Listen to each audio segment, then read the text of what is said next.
ఓం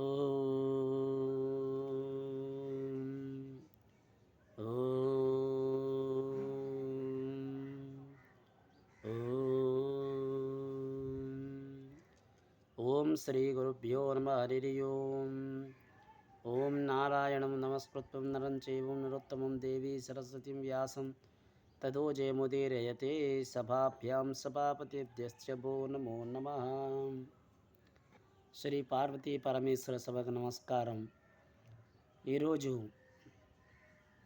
ముఖ్యంగా పురుషోత్తమ క్షేత్ర మహాత్మ్యం నుండి కొన్ని విషయాలు తెలుసుకోబోతున్నాం. విద్యాపతి పలుకులు విషయంలో చూసినట్లయితే ఆ రోజు సాయంకాలం సమయంలో నేను అచ్చట భగవంతుని సమీపంలో ఉంటిని అని చెప్పాడు. ఆ సమయం దివ్యమైన సువాసన గల చల్లని గాలి వీచును. ఆకాశంలో వరుసలో రండి, ముందుకు రండి అని శబ్దం వినిపించుచుండును. దేవతలు ఆ పర్వతంపై పుష్పవృష్టి కురిపించుచుండును. ఓ రాజా, వైకుంఠమును అచ్చటకు ప్రాప్తించినట్లు ఉండును. వేణుల యొక్క వేణువుల యొక్క మృదంగములు యొక్క చెరువులు నాదములు వినిపించును. దివ్యగానంతో కలిసి అది పూర్వకంగా భాషించును. స్వామిని ఈ విధంగా అర్చించి చేతులు మాత్రం కనబడచుండగా జయ జయ ధ్వనులతో స్తోత్రించి మధుసూదను సంతోషింపజేసురు. దేవతలు స్వర్గంకు వెళ్ళిన పిదప ఆ మిత్రుడు పోయివాడు అగు విశ్వవసు స్వామిపై నైవేద్యం సమర్పించి దివ్య భోజములు ఈ మాలను నాకవిచ్చును. అమూల్యమైన వాడిపోనిది సంపద, రాజ్యము సుఖంనిచ్చినది, వేదనకును పాపను పోగొట్టిన తగిన నా ఈ మాలను నేను పొందితిని అని విద్యాపతి పలుకును. ఉత్తమమైన పురుషోత్తమ క్షేత్రం గురించి చెప్పుదును విను అని స్వామి మహిమ గురించి చెప్పుచున్నారు. స్వామి రూపం అపూర్వమైనది, శిల్పనైన్యంతో మనోహరంగా ఉండును. భూమిపై పుట్టిన మానవుడు ఎవరునూ దాన్ని వర్ణింపలేరు. నీ భాగ్యం వలన, పురుష ప్రయత్నం వలన నేను చూసిన దానికి చెప్పుచున్నాను. నీలాద్రి నాపుగా చుట్టూరా అరణ్యంలో కూడి ఉండును. 5 క్రోసుల పొడవు ఎడల్పు గలదని, తీర్థరాజ్యం యొక్క తీరమును బంగారు ఇసుకతో కూడి ఉన్నది. ఈ కొండ యొక్క అగ్రభాగం కల్పం నుండి నిలిచి ఉన్న ఒక గొప్ప వటవృక్షం గలదని, క్రోసి పొడుగు ఉండ ఆ వృక్షం పువ్వులు పండ్లు లేనిదై చిగురాకులతో ప్రకాశించుచుండును. సూర్యుడు ప్రకాశించుండగా దాని నీడను దాటుటూ శక్యం కాదు. దానికి ఎడం వైపున రోహిణి అనే కుండం గలదని, నీటి నుండి పైకి వచ్చిన ఇంద్రనీలమాద్రి రోహిణి కుండములు అలంకృతమై 4 దిక్కుల స్ఫటంతో చేయబడిన వేదికలతో చుట్టుబడి ఉన్నది. పాపము లరించి నీటిచే నిండి మనోహరంగా ఉండి దానికి తూర్పునున్న వేదిక మధ్య భాగమున మరిచెట్టు నీడలో చల్లగా ఉండే ప్రదేశం ఇంద్రనీలమణితో చేసిన రూపం గల స్వామి చక్రం గదాధరించి 81 అంగుళం పొడవు కలిగిన ఒక బంగారు పద్మను నిలిచి ఉండును. అష్టమ చంద్రుని కళతో ప్రకాశించిన పలు భాగములు కలిగిన విచ్చిన నలకలుల వలె శోభను తక్కువ చేయి విశాలమైన కనులు కలిగి ఉండును. ముఖమని అమృత సూర్యుని నుండి ప్రసరించే కాంతి తాపత్రముల నుండి ముక్తి కలిగించును. నా పావుటమున యొక్క జంటు ఆవు పూలు వలె ప్రకాశించుచుండును. శరీరం రాయితో చేసినది అయినప్పటికీ చిరునవ్వు జాలువారే కింద పెదవి గలదని, నవ్వుచే పొంగిన చెక్కుళ్ళు గల అందమగు చుబకం గలదని, అనన్యపూర్వకంగా ఏర్పడిన పెదవు చివరకు కలిగి నవ్వుచున్న కింద పెదవులు చెక్కిళ్ళు చుబకం శుభకరంగా పెదవి చివరలో కలిగి ఉండునని విశ్వకర్మ మొదలైన శిల్పులకు ఉదాహరణగా నిలిచినది. మరకులకు కర్ణభూషణుల చేత అలంకరింపబడిన కర్ణయోగములచే కలిగి ఉండును. గురువు శుక్రాచార్యుడు మధ్య పూర్ణచంద్రుడి వలె ప్రకాశించున్న హారములచే నిండిన కంఠం గలవాడై, చూసేవారికి దక్షిణ సుడిగాలి శంఖం యొక్క మృత్యువు చెప్పల యొక్క భ్రాంతిని కలిగించిన దృఢమైన విశాలమైన మావుల మధ్య వ్యాపించిన మోకాళ్ళు అంటుచున్న పొడవైన 4 భుజములు గలవాడై, శుభ్రమైన ఎటువంటి కాలుష్యము లేని ఆరములచే అలంకరింపబడిన వక్షస్థలగా కలిగిన 14 లోకములు దివ్యమైన కౌస్తుభులను ధరించి ఉండును. లోతైన నాభి సరస్సును ప్రకాశించిన రోమవళి కలిగిన త్రివళి మధ్య భాగమున హారం కలిగిచుండును. మంచి రత్నంతో చేసిన మొలతాడుతో చిరుమువ్వతో కూడిన ముత్యమును మాలలతో స్వామి పిరుదులున్నవి. జగల్ల లావణ్యంకు స్థానమే ఉండును. పిరుదులు నుండి ఉన్న మృత్యుము దండతో వచ్చిన పట్టు వస్త్రంతో పిక్కలాగున స్తంభంపై వేలాడుచున్న మంగళతోరణను ఆశ్రమే ఉండును. వట్రవలె కలిగిన మాణికులపై వేలాడుచున్న మాలలతో రత్నములతో చేసిన గజ్జెలతో అలంకరింపబడిన పాదములు కలిగి ఉండును. ఆరములు, కంకణములు, కేయూరములు, ముకుటములు మొదలైన వాటిచే అలంకరింపబడిన జ్ఞానం, అహంకారం, ఐశ్వర్యం, శబ్దం, బ్రహ్మం అనే నాలుగుటిని సూచించి చక్రం, పద్మం, గద, శంఖములు ధరించినను దిక్కులను కనిపించినట్లుగా స్వామి నీలాద్రిపై ఉండును. ఎవరికి భక్తితో నమస్కరించో దీయబంధం నుండి ముక్తి లభించును.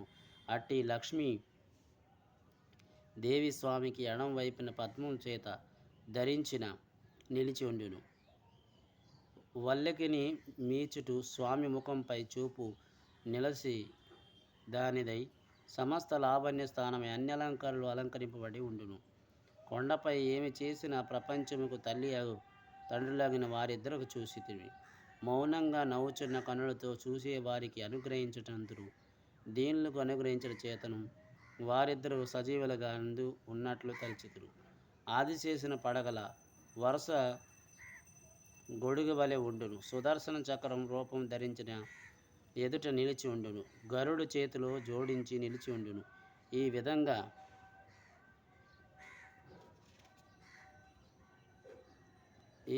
అద్భుతంగా రూపం గల సాక్షాత్ లక్ష్మీనాథుని చూసి నా మనసు తాళుతో కట్టినట్లు ఆ వైపుకు లాగి బడుచున్నది.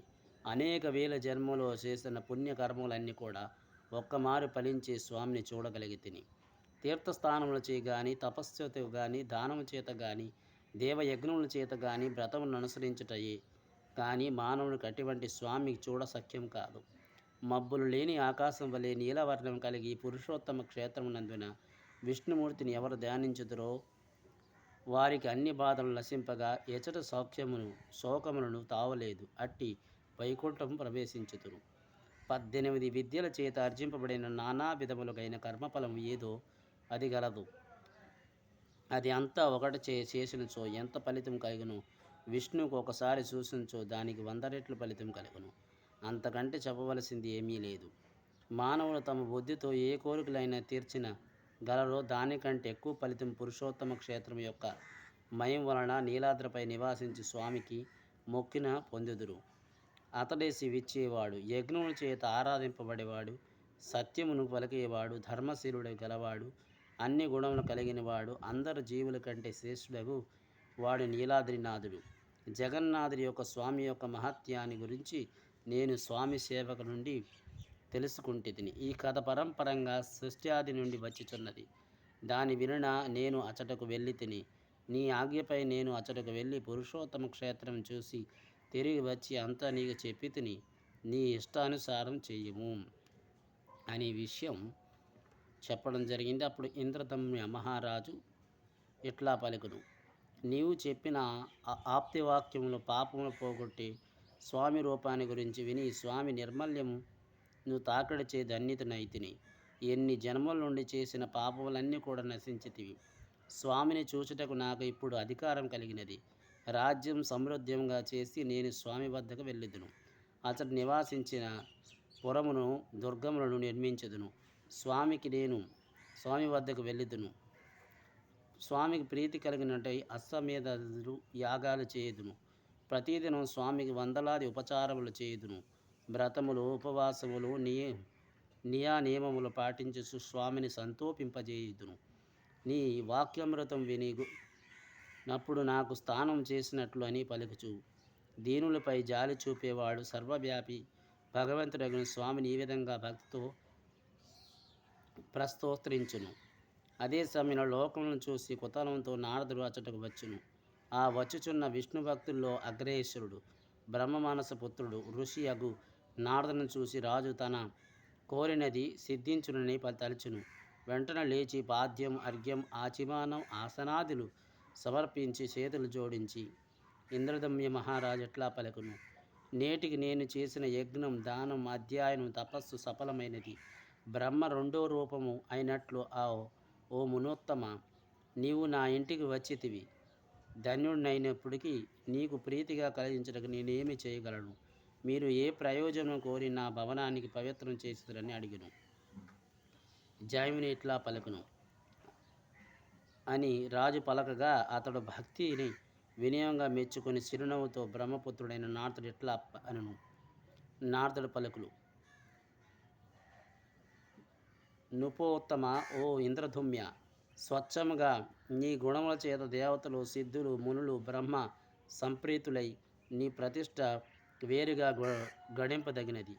నీకు గల ఒక్కొక్క గణం బ్రహ్మలోకం నివాసించుచు అర్హత కలిగినది. బదరికాసురం నందున నలుని చూచుటకు దిగివచ్చుచు అతని గురించి ధ్యానించుచుండగా నీ ప్రయత్నం గురించి తెలుసుకుంటుని. ఓ రాజా, నీవు చేయుచున్న పని చక్కగా ఉన్నది. నీకు ఇటువంటి బుద్ధి కలుగుట ఈ జన్మలో అభ్యాసం చేయటం వలనే నీలాద్రిపై నివాసించే జగన్నాథునిపై భక్తి కలుగుట సంభవించును. మహాప్రజ్ఞుడగు నా తండ్రి ఆ జగన్నాథుని సేవించట ఈ సృష్టిని సృజించును. పై తాపహ పాదములను పొందును. ఆ వంశమును పుట్టిన నీకు ఇటువంటి భక్తి కలుగుట తగినట్లున్నది. చతుర్విధ పురుషార్థములైన ప్రసాదించే విష్ణు భక్తి కొద్దీ పాటు ప్రయత్నంతో సిద్ధించినది కాదు. అవిద్య అనాది కాలం నుండి దృఢమైన పంచక్లేశములచే అభివృద్ధి పొందిచుండును. అటువంటి అవిద్యను నాశనం చేయుటకు విష్ణు భక్తి ఒకటే శక్తి కలిగినది. సంసారమును అరణ్యమునందున ప్రతిపాదం దుఃఖములు సంకటములు చేత చక్కటై ఉండును. అచట దారి తెలియక తిరిగి మానవులు విష్ణు భక్తి సుఖమును ప్రసాదించినదని, ఏ ఆధారము లేక రెండు వైపులు గల వీచినట్లు దాటుటకు వీలు లేనట్లు భవసాగరమునందున మునిగిన వారికి విష్ణు భక్తి నావ. విష్ణు భక్తి అనే తల్లిని ఆశ్రయించి సత్పురుషుల ఆనందాన్ని పొందుచు ఎప్పుడు విచారం పొందరు.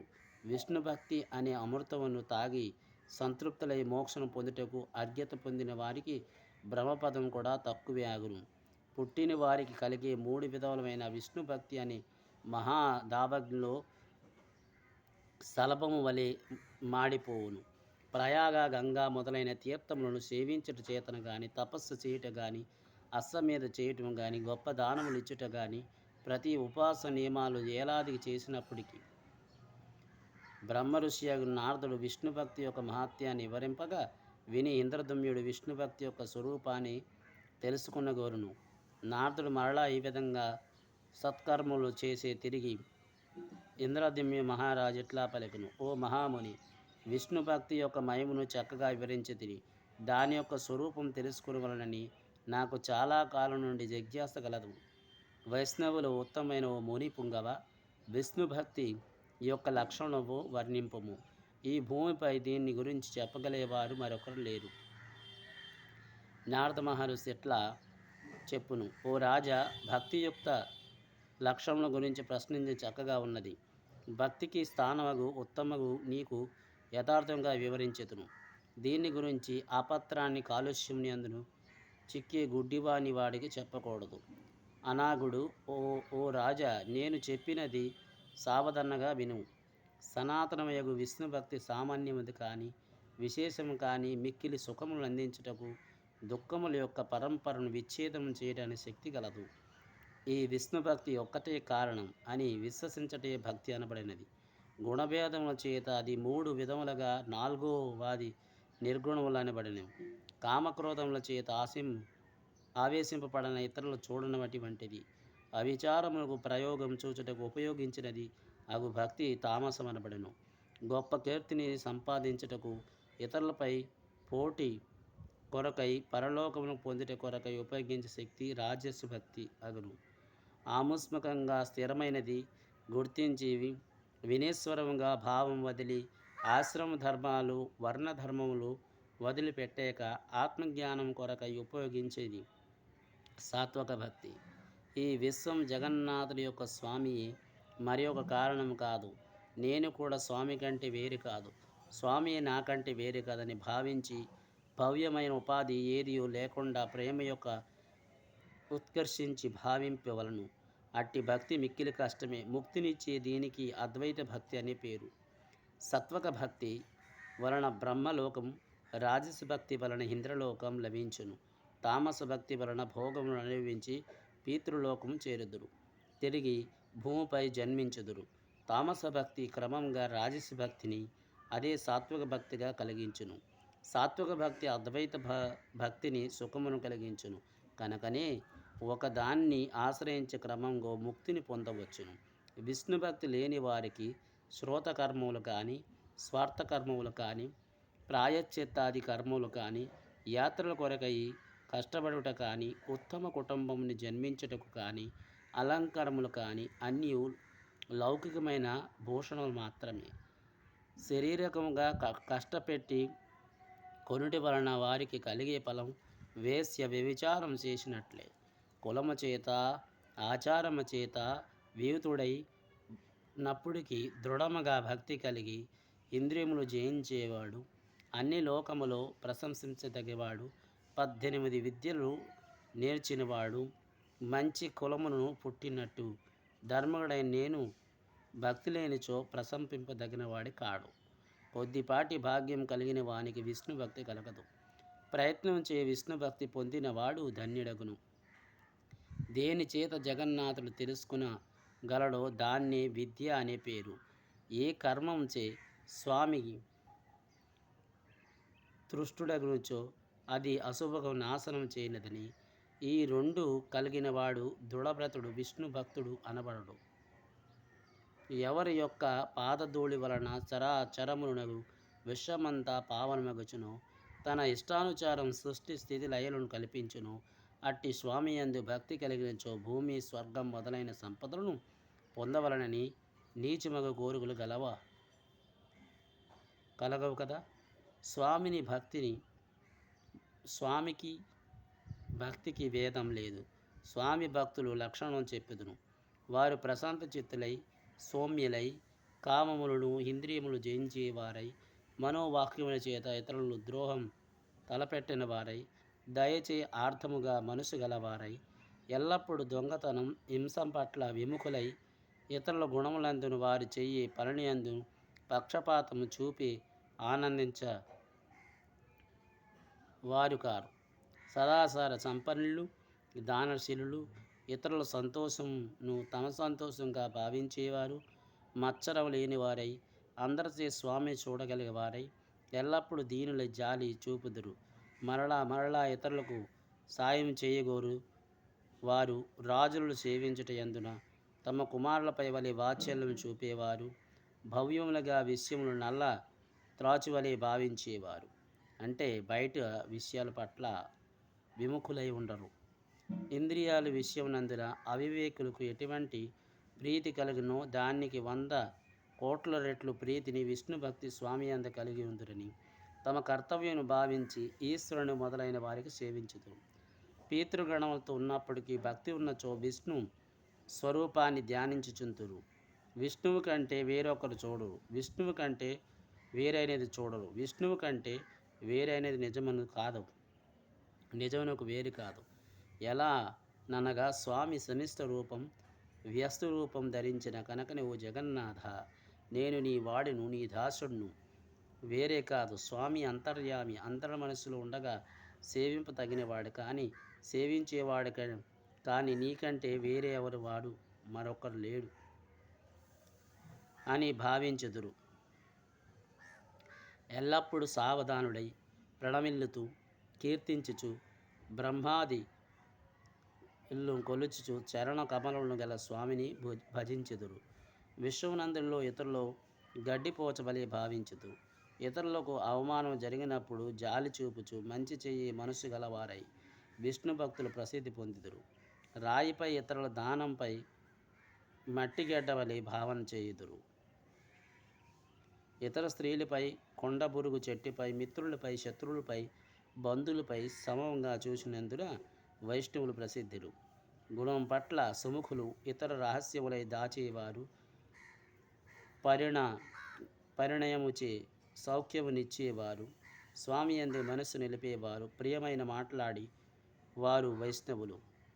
కంసుని సంహరించిన వాడు, కాలుష్యమును పోగొట్టేవాడు అగు స్వామి యొక్క శుభ సమయమును మధురమగు పాదములచే తలచేవారు, స్వామికి జయ జయ ధ్వనులు సల్పేవారు, గొప్ప వైభవం కలివారు వైష్ణవులు. స్వామి చరణ కమలాలపై మనసు నిలిపి నిశ్చలమైన మనస్సుతో సుఖదుఖములను సమంగా చూసును.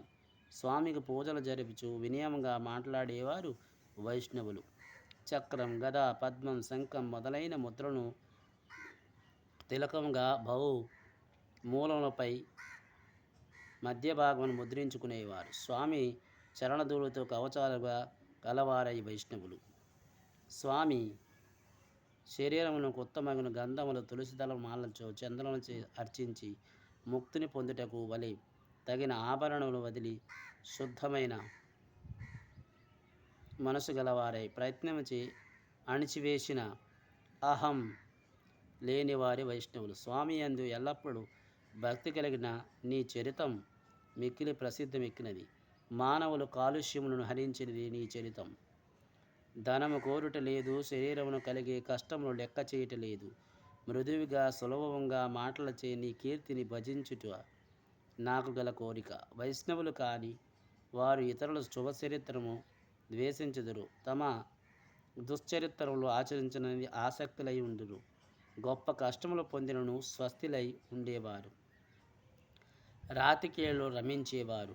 పరమ సుఖములు ఇచ్చినట్లు హృదయమునందును పద్మనందును నుండుట స్వామి మదించిన భావనచే లెక్క చేయన వారు వ్యర్థమగు మాటలచే ఎల్లప్పుడూ స్వామి నామం తలపక కాలం గడిపేవారు. ఆ వైష్ణవులు పరుల స్త్రీలందున ధనంపై ఎప్పుడును కోరిక గలవారై, పిసనారి బుద్ధి గలవారై తమ పొట్ట మాత్రమే నింపుకునేవారు.